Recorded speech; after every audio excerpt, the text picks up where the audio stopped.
இந்த விஞ்ஞானத்தில் இன்றைக்கு மருத்துவத்துறையில் மனித உடல் இயங்குவதை 2 வகையாக சொல்லுவாங்க. Central nervous system, autonomous nervous system என்று டாக்டர்ஸ்லாம் கூட இருப்பாங்க. அவங்களுக்கு இந்த 2 பற்றி ரொம்ப நல்லா தெரியும்.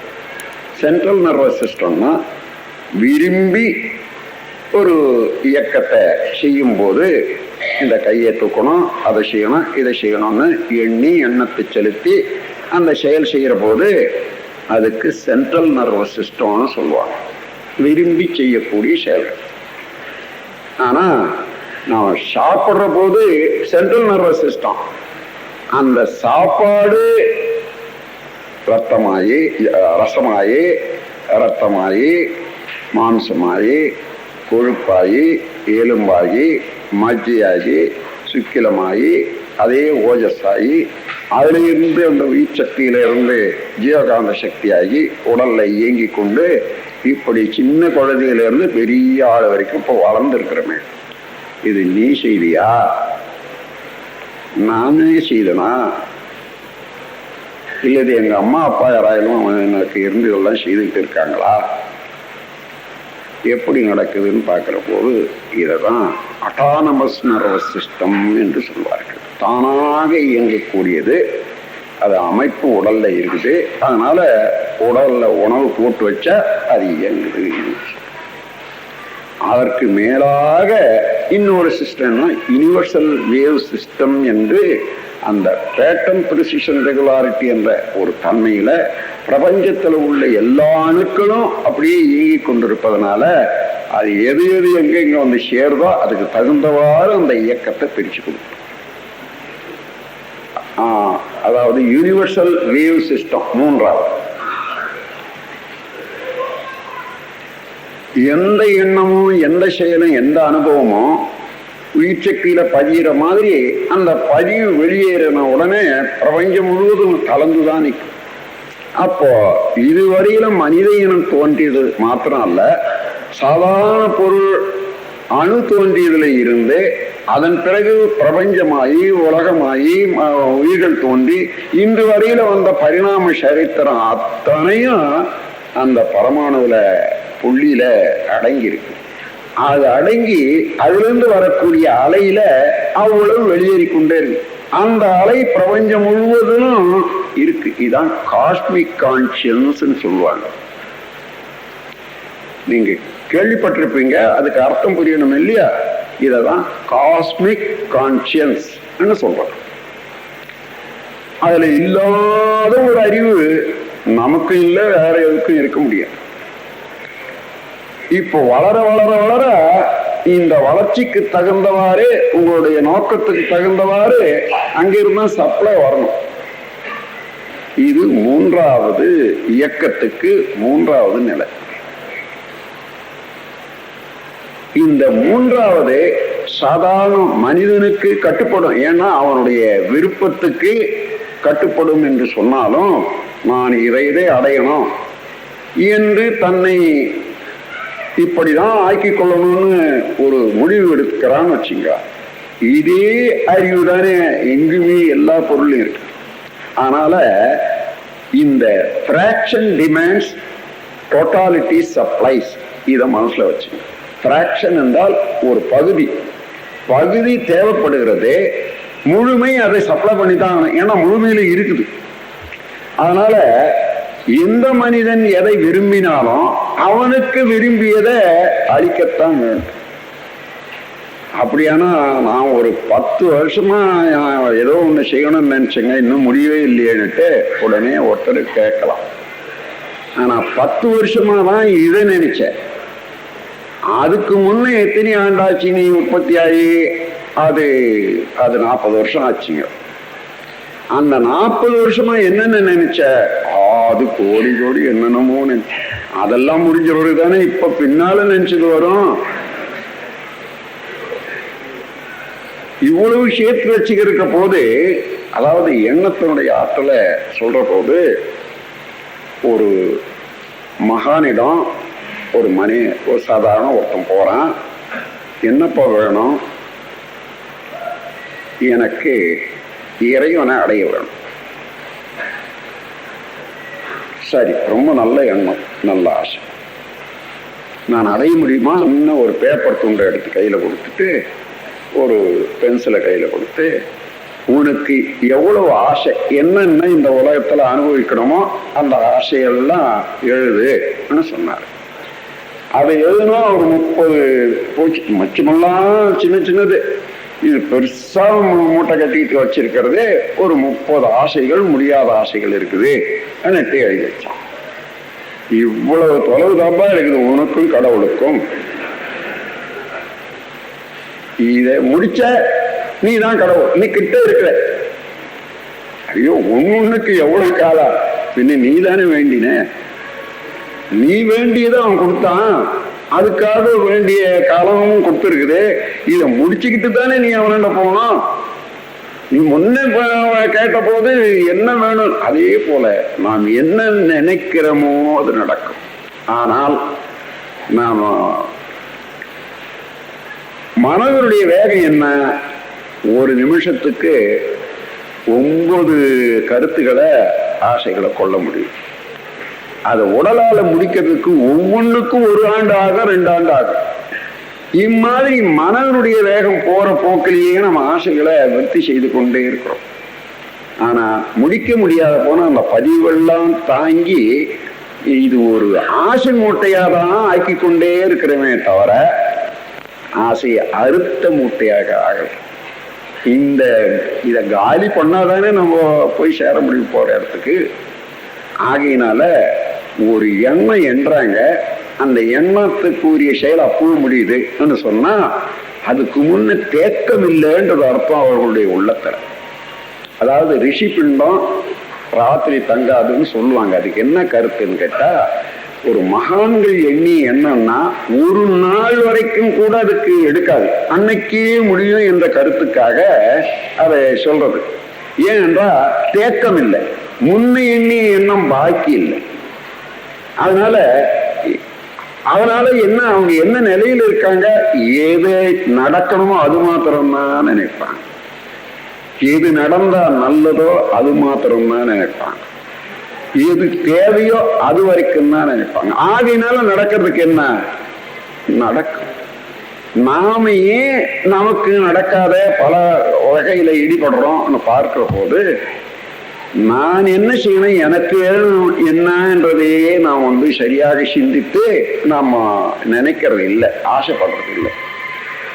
நம்ம குடும்பத்துல ஒரு 10 பேர் இருக்காங்க, 5 பேர் இருக்காங்க, 4 பேர் இருக்காங்க. மனைவி, குழந்தை, பிள்ளை, அப்பா, அம்மா. அம்மா இப்படி நடந்துக்கணும், அப்பா இந்த மாதிரி நடக்கணும், எனக்கு வேண்டியதெல்லாம் அப்படி கொடுக்கணும். என்னுடைய மனைவி இப்படி எல்லாம் நடக்கணும், அருந்ததி போல அப்படியே சொன்ன சொல்படி நடக்கணும். என்னுடைய மகன் இப்படி நடக்கணும்னு இப்படியே ஒரு பின்னல் வலையை போட்டு போட்டு ஒவ்வொருத்தருக்கும் தான் ஒரு குல்லாயை தச்சு வச்சுக்கிட்டு எல்லாருக்கும் அதை போட்டு அதுதான் நடக்கணும், அதுதான் நடக்கணும், அதுதான் நடக்கணும்னு இங்க எதிர்பார்க்கணும். ஒவ்வொருவரும் பிறந்திருக்கிறாங்க, வளர்ந்திருக்கிறாங்க, வாழ்ந்து கொண்டிருக்கிறாங்க. அவர்களுடைய வந்த வினைக்கு தகுந்தவாறு, தேவைக்கு தகுந்தவாறு, வயதுக்கு தகுந்தவாறு ஒவ்வொருவருக்கும் விருப்பம் இருக்கு. அந்தந்த விருப்பத்துக்கு தகுந்தவாறு அவர்களுடைய எண்ணத்தை விரித்து கொண்டு செயலாற்ற தயாரா இருக்கிற போது நீ இன்னொரு குல்லாய போட்டு இதுக்குள்ளதான் அடங்கணும்னா எப்படி முடியும்? இடிபடுது. எப்பொழுதும் ஏமாற்றம், எப்பொழுதும் பிணக்குகள், எப்பொழுதும் தோல்வி, எப்பொழுதும் டிப்ரெஷன். அப்போ முதல்ல நீ பிறரை ஒத்துக்கொள்ளும். சரி, ஒவ்வொரு ஜீவனுக்கும் வாழ உரிமை உண்டு, அறிவு இருக்கிறது, திறமை இருக்கிறது, செயலாற்றும் பண்பு இருக்கிறது, பொறுப்பு இருக்கிறது. வாழ்க்கையில அவங்கவுங்க சரியா தான் செய்யறாங்க. என்னால அவர்களுக்கு என்ன உதவி செய்ய முடியும் என்ற அளவுல பாசிட்டிவா நின்றுட்டா என்ன ஆகும்? அவரவர்கள் நல்ல மாதிரியாகவும் செய்வாங்க. உன்னுடைய எதிர்பார்ப்பு குறைஞ்சிடும். உன்னுடைய எதிர்பார்ப்பு குறைஞ்சிற போது நீ என்ன அவங்களுக்கு செய்யணுமோ அதை மாத்திரம் செய்யற போது பாசிட்டிவ் தாட்ஸ் எடுத்ததெல்லாம் வெற்றி தான் இருக்குமே தவிர உனக்கு என்ன வேணுமோ அதெல்லாம் அவர்கள் செய்துட்டே தான் இருப்பாங்க. நீ மற்றவர்களுக்கு எந்த வகையில உதவணும் என்ற அளவுக்கு மனதை திருப்பி வச்சு தயாராயிருந்தால் உனக்கு வேண்டியதெல்லாம் உனக்கு கிடைச்சிட்டே இருக்கும். வித்து விட வேண்டும் கொல்லோ விருந்து வம்பி மிச்சின் மிகைவார் குலத்து என்று ஒரு இருக்கு. அதாவது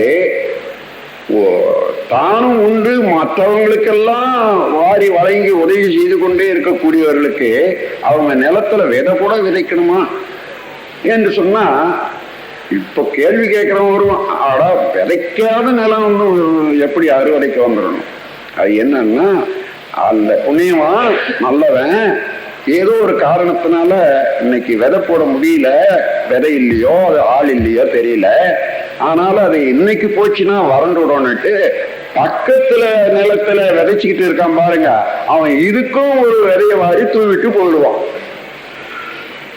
அப்ப இவன் போய் தான் வித்து போட்டு முளைக்கணும்ன்றது கூட இல்ல, நல்லது செய்யறவனுக்கு அவனுக்காக நல்லதை செய்யறதுக்கு பிறகு உள்ளத்துல இருந்து அந்த வேலை தானா முடியும் என்பது ஒரு கருத்து தான் அங்க கொடுக்கறாங்களே தவிர வேறொன்றும் இல்லை. இதான் வித்து விட வேண்டும் கொல்லோ விருந்தோம்பி மிச்சின் மிகைவான் புலத்து. பிறருக்கு உதவி செய்து கொண்டே இருக்கக்கூடிய அந்த பெரும் தயாள குணமுடைய ஒரு வள்ளலுக்கு அவன் போய் வித்துட்டு தான் அவன் நிலத்துல விளையணுமா என்ற ஒரு கருத்து இதுதான். ஆகவே இந்த முறையில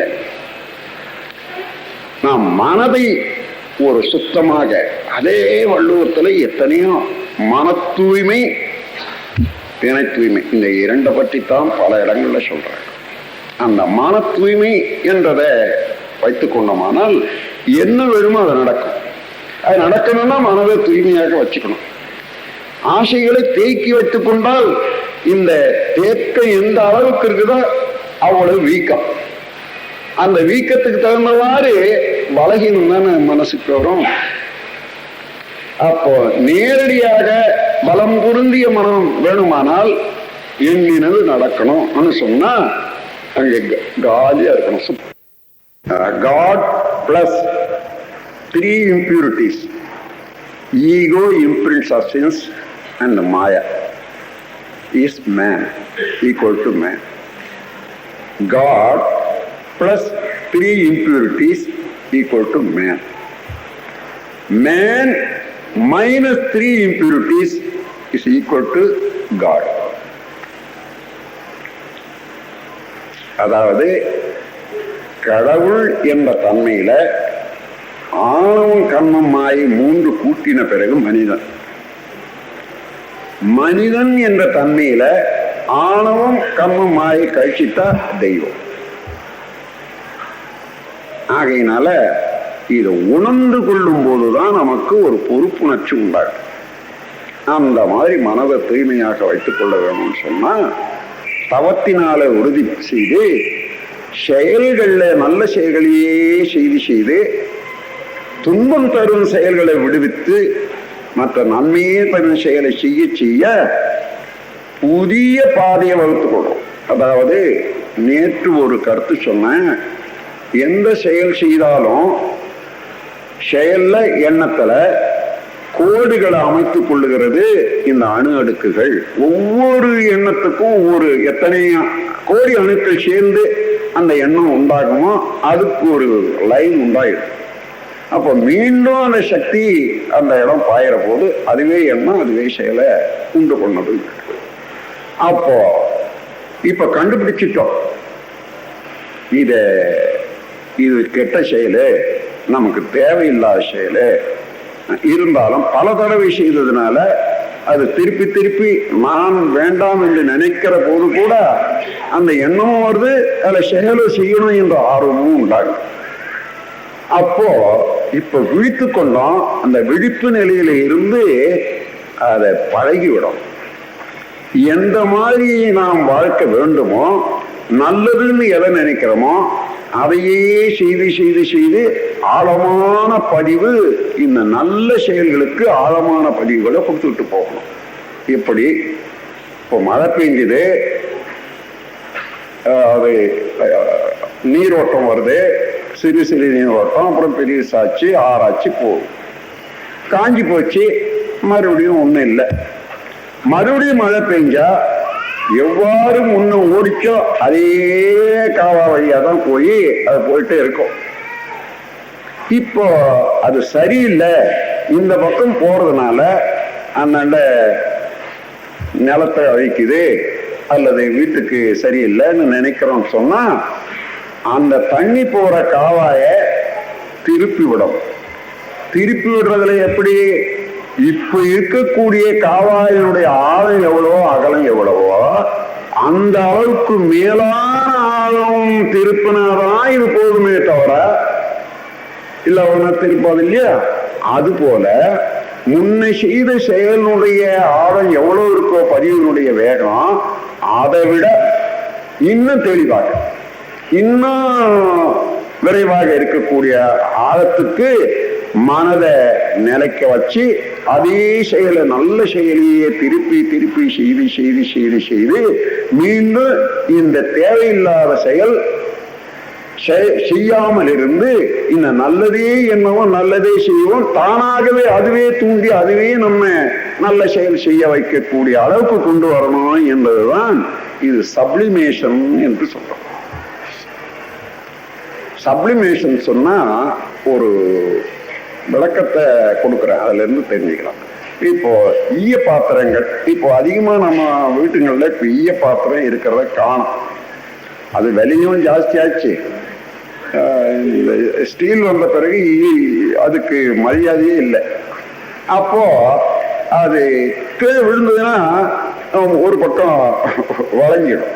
ஈய பாத்திரங்கள் எல்லாம் வலுவாகவும் இருக்கும், சீக்கிரமா வளைஞ்சிடும். அந்த மாதிரி வளைஞ்சு போனா என்ன செய்வாங்க, மறுபடியும் அந்த ஈயம் ஊற்றக்கூடியவ முன்ன எல்லாம் தெருவா தெரிவான். அவனாண்ட கொடுத்து அப்பா இது இந்த மாதிரி கண்ணமா ஊற்றி கொடுமா. இப்ப அதை உருக்குவான். உருக்கி ஊத்துற போது புதிய கண்ணமா அதையே புதிய. அதே போல நமக்கு தேவையில்லாத எண்ணங்களையும் செய்கைகளையும் மாற்றி தேவையுள்ள எண்ணங்களையும் செய்கைகளையும் உருவாக்கக்கூடிய அளவுக்கு செய்யக்கூடிய செயலுக்கு சப்ளிமேஷன் என்று பெயர். நல்லதாக்கிக் கொள்வது, தேவையில்லாதவற்றை தேவையுள்ளதாக ஆக்கிக் கொள்ளும் ஒரு திருப்பம், ஒரு மாறுதல், இதுக்கு சப்ளிமேஷன். அந்த மாதிரி செய்யக்கூடிய செயல் மூலமாகத்தான் இந்த கேள்வியை நேற்று ஒரு அன்பர் இருக்காரப்போ அவர் தான் எழுப்பினார். அதாவது நீங்க எப்படி இந்த எண்ணங்களும் செயல்களும் கோடு பாய்ந்து உண்டாகுதுன்னு சொல்லிட்டீங்க, அது எப்படி திருப்பது என்றது நீங்க சொல்லாத விட்டுட்டீங்களேன்னு கேட்டார். இப்போ எண்ணத்தினுடைய வலுவும் அவனுடைய தத்துவத்தை தான் சொன்னேன் நானு.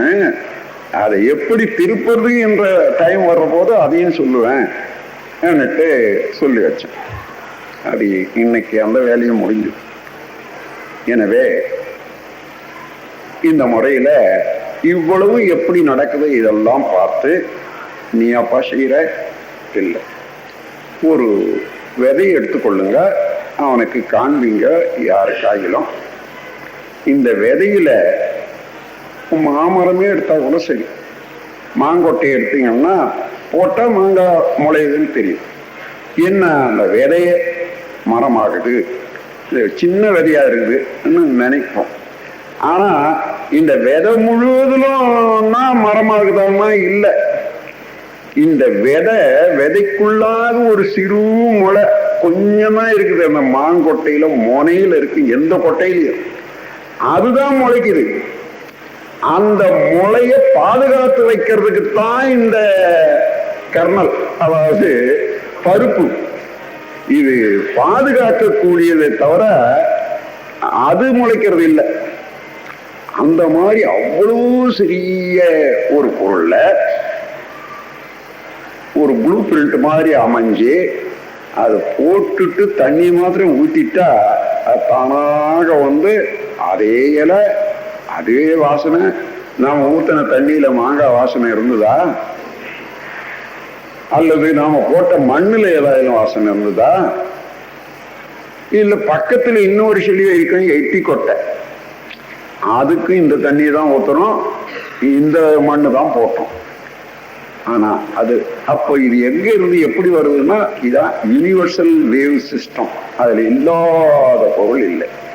எந்தெந்த பொருள் எந்த அம்சத்தோட இருக்கிறதோ அது விரியும் போது அதுக்கு தக்கதெல்லாம் வழங்கி அது விரியறதுக்கு உரிய ஏற்பாடு செய்து கொண்டே இருக்கிறது எதுவோ அதுதான் யூனிவர்சல் வேவ் சிஸ்டம்.